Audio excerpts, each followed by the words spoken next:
Hello viewers, আসসালামু আলাইকুম। আমি একটি মজাদার রেসিপি নিয়ে হাজির হলাম। আজকে আমার রেসিপিটির নাম হচ্ছে মাছের ডিমের চচ্চড়ি। তো প্রথমে আমি প্যানে তেল গরম করে নিয়ে একে একে পেঁয়াজ কুচি এবং আলু কুচি দিব।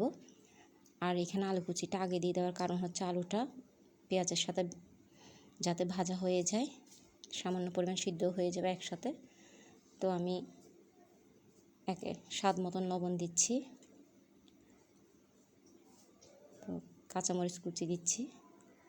কাঁচামরিচগুলোকে আমি মাঝখানে টুকরো করে দিয়েছি। তো আমি টমেটো কুচি দিচ্ছি, সামান্য পরিমাণ পানি দিচ্ছি কষানোর জন্য। আর এই আলু দেওয়ার কারণে কিন্তু মাছের ডিমের চচ্চড়িটা খেতে খুবই ভালো লাগে। তো আমি এখানে 1 চা চামচ হলুদের গুঁড়া দিলাম এবং 1.5 টেবিল চামচের মতন আমি মরিচের গুঁড়া দিচ্ছি। তো এগুলোকে আমি ভালো করে নেড়ে চেড়ে নেব। তো দেখতে পাচ্ছেন আমার মশলাগুলো কষানো হয়ে গেলো এবং আলুগুলো আগে দিয়ে দেওয়ার কারণে আলুগুলো কিন্তু সিদ্ধ হয়ে গেল। এখন আমি আগের থেকে ডিমগুলো ফিটিয়ে নিয়েছি। এর মধ্যে আমি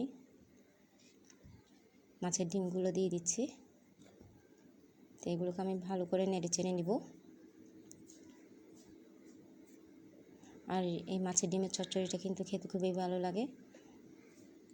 তো দেখতে পাচ্ছেন মাশাআল্লাহ আমার মাছের ডিমের চচ্চড়িটা তৈরি হয়ে গেল। দেখতে কতটা কালারফুল দেখাচ্ছে, যতটুকু কালারফুল দেখাচ্ছে তার চেয়ে বেশি স্বাদ। আপনারা অবশ্যই একবার হলো বাসায় তৈরি করে দেখবেন এইভাবে। আশা করি আপনাদের সবার ভালো লাগবে। আর আমার চ্যানেলটিকে অবশ্যই লাইক, শেয়ার এবং সাবস্ক্রাইব করে দিবেন, কারণ আপনাদের সহযোগিতায় কিন্তু আমি অগ্রসর হতে যাচ্ছি। ইনশাআল্লাহ আগামীতে আরও যাব। তো দেখার জন্য সবাইকে ধন্যবাদ।